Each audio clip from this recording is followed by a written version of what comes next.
এই যে পুরো মেঘ ডাকছে। বেশ কয়েকটা জায়গা ঘুরতে ঘুরতে পৌঁছবো দার্জিলিং এ।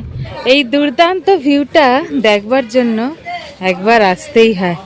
ये सब आएगा, देखो अन्न में अभी पोखरी आएगा, फिर साउथ से नामचिम वगैरह होता है, ये आपका हाँ। कालिम्पोंग।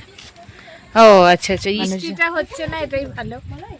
ওয়েদারটাও ভালো রয়েছে, এখন হাওয়া ওয়েদার ভালো একদম। আজ দিয়ে চলেছে টয় ট্রেনের লাইন।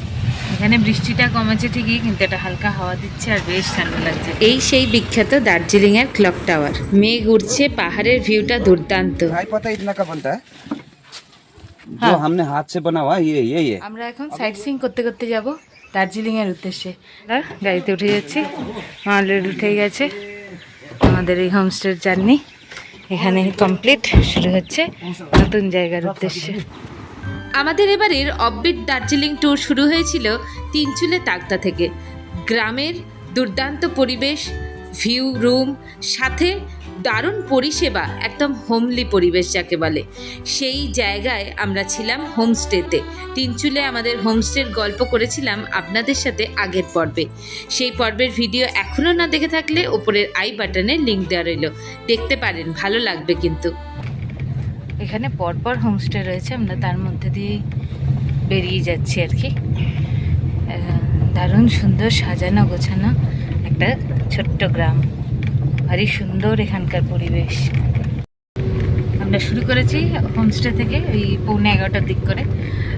বেশিক্ষণ লাগার কথা না, তবে আমরা বেশ কয়েকটা জায়গা ঘুরতে ঘুরতে পৌঁছবো দার্জিলিংয়ে, আর দার্জিলিংয়েই থাকবো। তো সমস্ত কিছু এই রোড জার্নিটা, তার সাথে আমাদের এক্সপিরিয়েন্স, সাইট সিইং সব কিছু কভার করবো, ইভেন দার্জিলিংয়ে আমাদের থাকার জায়গাটাও। তো দেখতে থাকুন আমাদের সাথে, দেখি কতক্ষণ লাগে। বেশি দূরত্ব নয়, 30 কিলোমিটার। তো চলেন। দুই পাশে ঘন জঙ্গল, হালকা একটু বৃষ্টিও পড়েছে, আর তার সাথে আজকে অন্ধকার হয়ে এসছে, মেঘ ঢুকে গেছে আর কি। বেশ অন্যরকম মোহময় একটা পরিবেশ লাগছে। এখানে রাস্তাটা একটু চড়াই উতরাই, একটু খারাপ ভালো সব মিশিয়েই রয়েছে। আমরা সেটা পেরিয়েই যাচ্ছি, যত যাচ্ছি আরও ঘন পাইনের বন। কতক্ষণ লাগছে, কীরকম কী রয়েছে রাস্তাঘাট বা বাকি যা অভিজ্ঞতা হবে সব কিছু শেয়ার করব এক এক করে আপনাদের সাথে। পাহাড়ের আঁকাবাঁকা রাস্তা পেরিয়ে আমরা প্রায় পৌঁছে গেছি আমাদের প্রথম গন্তব্যে। বৃষ্টি শুরু হয়ে গেল হঠাৎ করে, বৃষ্টি ভিজেই মা মেয়ে নেমেছি। বাপি গাড়িতে, ছাতা নিয়ে এসছি, কিছু দেখা যাচ্ছে না। একবার আপনাদেরকে দেখাচ্ছি, পুরো মেঘ ছেয়ে গেল পাহাড়ে। তো এবারেই আমরা এরকম পেলাম, এর আগের বারগুলো দারুণ সানি ওয়েদার, বেরোলাম যখন সানি ওয়েদার, এখন হয়ে গেল মেঘ। তাও আমরা যেটুকু চোখে দেখতে পাচ্ছি, ক্যামেরা সেটা উঠছে না। তাও একবার ঘুরিয়ে দেখাচ্ছি, পরিবেশটা দারুণ। গুম্বাদারা ভিউ পয়েন্ট, এই যে পুরো মেঘ ডাকছে, এই যে মেঘের আওয়াজ, পুরো মেঘের গর্জন শোনা যাচ্ছে, আর পুরোটা ঘিরে গেল পুরো একটা মেঘেতে। দৃশ্যমানতা খুব খারাপ। ওই যে গাড়িটা নেমে যাচ্ছে, তারপরে ওই বাড়িটা অব্দি হাইস দেখা যাচ্ছে, আর কিচ্ছু দেখা যাচ্ছে না এখন, পুরো চারিধারটা। আর এখানে ছোট ছোট চা বাগান রয়েছে। এটা নর্মাল, এটা কোনো ভ্যালি নয়। এখানে পরপর পরপর এরকম চা বাগান রয়েছে। এখানে অনেক হোমস্টে গড়ে উঠছে। গুম্বাদারাও কিন্তু একটা থাকবার মতো অফবিট ডেস্টিনেশন। যারা আপনারা আসেন জানবেন, গুম্বাদারাতেও থাকবার ব্যবস্থা রয়েছে, তাহলে এই ভিউগুলো পায়ে হেঁটেই ঘুরে দেখা যায়। এখানে পরপর চা বাগানের কর্মীরা সব যাতায়াত করছেন। মূলত এই জায়গাটা পুরোটাই চা বাগানে ঘেরা। ঘুরতে যখন বেরিয়েছি, বৃষ্টি হোক ঝড় হোক যাই হোক, ঘুরে নেবই, সেই মনে আশা নিয়ে মনোবল জুগিয়ে নেমে পড়েছি আবার বৃষ্টির মধ্যে। তবে এখন যেটা যাচ্ছি জানি না দেখতে পাবো কিনা, ত্রিবেণী ভিউ পয়েন্ট। তো আসুন, তবে এখানকার ওয়েদারটা খুব ভালো রয়েছে, মানে যেখানটা নামলাম বৃষ্টি পড়ছে ঠিকই, অন্ধকার নয়, এটাই যে ভালো লাগলো আর কি। এই হচ্ছে action adventure and rescue group. এখানকার পরিবেশটা খুব ভালো। আর এটা হচ্ছে লাভার্স মিট ভিউ পয়েন্ট, পেশক টি গার্ডেন। তো চলুন যাওয়া যাক এখানটা। আর এখানে রয়েছে এই সুন্দর ভিউটা। এই দুর্দান্ত ভিউটা দেখবার জন্য একবার আসতেই হয়, সে বৃষ্টি মাথায় করে হলেও। এই যে তিস্তা বয়ে যাচ্ছে সোজা, যেটা, আর সবুজ জল রঙ্গিতে, রঙ্গিত এসে মিশছে তিস্তায়। এটাই হচ্ছে ত্রিবেণী ভিউ পয়েন্ট। দুর্দান্ত পাহাড়ের খাঁজগুলো রয়েছে, তার মধ্যে অসাধারণ একটা ভিউ। জল কম তাই এরকম লাগছে, না হলে আরও ভালো লাগে, কিন্তু দেখা যাচ্ছে দেখুন কি সুন্দর মিশছে, সেটাও বোঝা যাচ্ছে দারুণভাবে। এইটুকুনি ক্লিয়ার আমরা পেয়ে গেলাম। ওই ভিউ পয়েন্টের পাশেই প্রচুর দোকান বসে গেছে, এখানে ডাব, আনারস, কোল্ড ড্রিঙ্কস এইসব। এখান থেকে একটা 35 টাকার থামস আপ গালে শটান থাপ্পড় খেয়ে 50 টাকায় নিয়ে নিয়েছি। এখানে ডাব রয়েছে 100 আর 120 টাকা করে। এখানে যা নেবেন সবই এরকম, ঠকতে হবে, কিন্তু সবাই নিচ্ছে, কিছু করারও নেই। সব অভিজ্ঞতা হয় কিন্তু পাহাড়ে এলে, যাই বলুন, দেখতে যত ভালো লাগছে পদে পদে ঠকে যাচ্ছি, বেশ ভালো লাগছে কিন্তু এটা। এখান থেকে বেরিয়েই আমাদের পরবর্তী গন্তব্য কিন্তু চা বাগানে। এতক্ষণ দূর থেকে দেখছিলাম, এবারে একদম চা বাগানের মধ্যে দিয়েই হাঁটবো। পেশক টি গার্ডেন, এইখানেই এই ড্রেসগুলো পরাচ্ছে, নানান রকম আছে। আমরা ওদের ওপরেই ছেড়ে দিয়েছি, ওরা যে কালারটা বলছে ওটাই বলছে। জেন্টস লেডিস সবার জন্যে। ये सब आएगा, देखो अन्न में जो अभी पोखरी आएगा, এইসব अच्छा, ये आपका साउथ बल्ली से नामची वगैरह होता है, ये आपका हाँ। कालिम्पोंग, ओ अच्छा अच्छा, ये पहाड़ है कालिम्पोंग, ये साउथ से, ये साउथ सिक्किम। ये आपका बेंगल दार्जिलिंग। আচ্ছা, বাহ, দুর্দান্ত। আজকে অতটা ভালো দৃশ্যমানতা নেই, কিন্তু যেটা দেখা যাচ্ছে সেটাও খারাপ কিছু না, দুর্দান্ত লাগছে। ভিউটাও এখান থেকে খুব ভালো।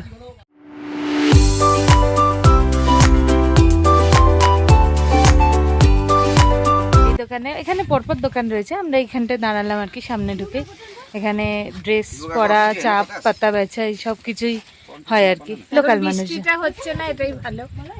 ওয়েদারটাও ভালো রয়েছে, হাওয়া, ওয়েদার ভালো একদম। আর তার সাথে হাওয়াও দিচ্ছে, খুব দারুণ লাগছে। কিন্তু একবার ওপাশটা ঘুরিয়ে দেখাই ব্যাক ক্যামেরায়, দুর্দান্ত ভিউ আসছে। এখানে পুরোটাই চা বাগানে, যেখানে আমাদের ওই ভিডিওগুলো করছিলাম, ছবি তোলা, এটা পুরোটাই। অনেক রকমের চা পাতা রয়েছে, আমরাও নিলাম। এইগুলো সব অর্গানিক চা পাতা। এই যে আমাদের হচ্ছে 250 গ্রামে। ये ऑर्गेनिक है, ये वाला मशीन, মেশিন কা ইয়ে, मशीन का आपका जैसे दूध चा, masala tea, black tea, very tea, ये सब मिलेगा, ग्रीन टी, लेमन टी, ये सब पैकेट करके ऐसे मिलता है। जो फैक्ट्री से बनता है ये सब। अच्छा, और सब ये हमारा लोकल प्योर हाथ से बना हुआ ऑर्गेनिक। ऑर्गेनिक, मतलब आप ही आप लोग का ही सब कुछ काम चलता है इधर। अच्छा, एक जानकारी लेके जाइए, हाँ?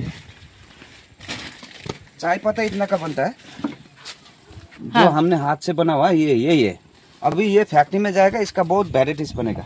अच्छा, जैसे कि आपका नंबर 1 क्वालिटी इंडिया से बाहर सप्लाई होता है ना लाखों, वो भी यहाँ से बनेगा।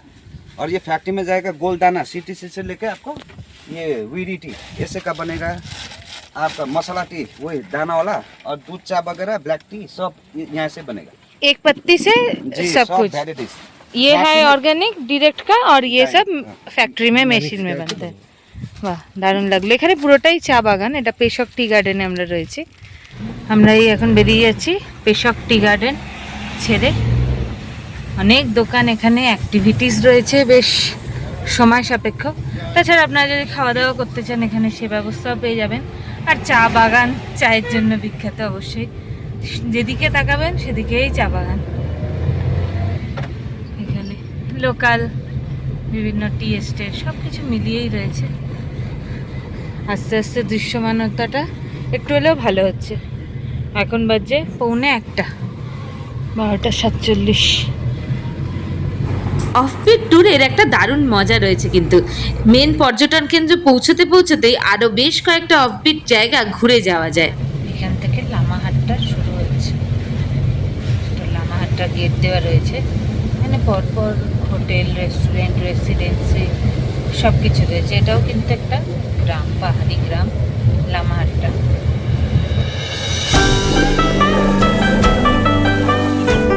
এখান থেকে টিকিট কেটে ওপরে উঠবার ব্যবস্থা। লামাহাটটা ইকো পার্ক। এটা বৃষ্টির মধ্যে কি অবস্থা, আমি গাড়িতেই বন্দি হয়ে বসে রয়েছি।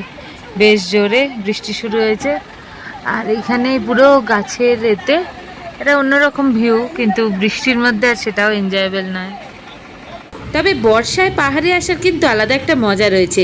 এই সবুজ মোহময় রূপটা দেখা যায়, আর তাছাড়া এই সময় ফাঁকা ফাঁকাও থাকে বেশ। ঘড়িতে দুপুরবেলা 1:44, আর সামনের রাস্তা দেখলে মনে হচ্ছে যেন কত সন্ধে ঘনিয়ে আসছে, এরকম পুরো অন্ধকার হয়ে এসছে। আমরা দার্জিলিংয়ের দিকে এগিয়ে যাচ্ছি। এখান থেকে দেখালো ঘুম 6 কিলোমিটার আর দার্জিলিং 14। যত এগোচ্ছি তত আরও বেশি অন্ধকার হয়ে আসছে। পাহাড়টার সামনে পুরোই মেঘ কুয়াশায় ঢেকে গেছে। এটা টাইগার হিল যাওয়ার রাস্তা। এর পাশ দিয়ে আমরা ডান দিকে গেলাম। চালা পাহাড় ক্যান্টনমেন্ট। এইবার শুরু হলো গাড়ির লাইন পর পর। এই আমরা ঘুম পেরিয়ে যাচ্ছি, ঘুম রেলওয়ে স্টেশন। পাশ দিয়ে চলেছে টয় ট্রেনের লাইন। এটা এই রাস্তায় খুবই দেখা যায় আর কি।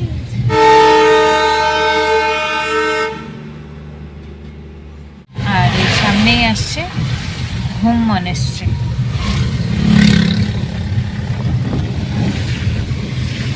এই যে সামনে বাতাসিয়া লুপে ঢুকছে একটা টয় ট্রেন, তাই না দেখা যাবে কিনা। এটা বাতাসিয়া লুপ। এই যে উপর দিয়ে টয় ট্রেনটা ঢুকে যাচ্ছে বাতাসিয়া লুপের মধ্যে।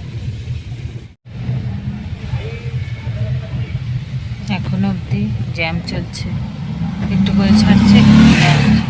এই মাল্টি লেভেল পার্কিংটা পেরিয়ে আমার দেখছি গাড়ির গতি স্লো। এখানে এসে জ্যামে পড়েই অনেকটা সময় গেল, তবে বেশিক্ষণ আর লাগার কথা না, পৌঁছে যাবো হয়তো। 2:26। এই এখন আমরা এসে পৌঁছলাম দার্জিলিং রেলওয়ে স্টেশনে। এখানটায় এই দার্জিলিং স্টেশন পেরিয়ে যাচ্ছি আমরা।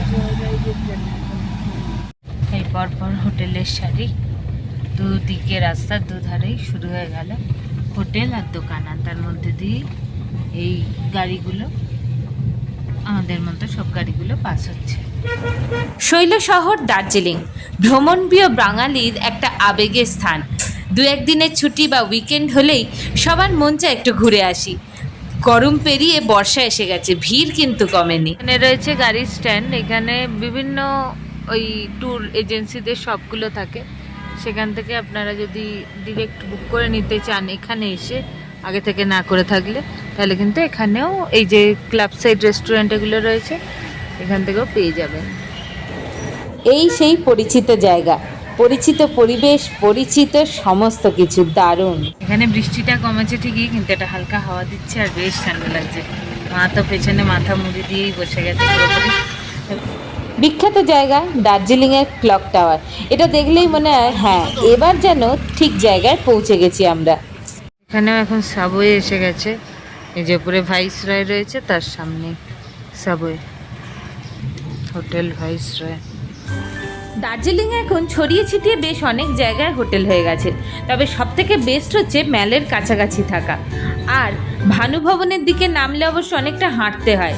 তার সুরাহা করতেই আমরা এবারে আপনাদের সন্ধান দেব আমাদের হোটেলের। আমরা যেখানে রয়েছি সেটা একদম ম্যালের কাছে, অথচ হোটেলের নিচে অবধি গাড়ি চলে যায়। পায়ে হাঁটার ডিস্টেন্সে ম্যাল।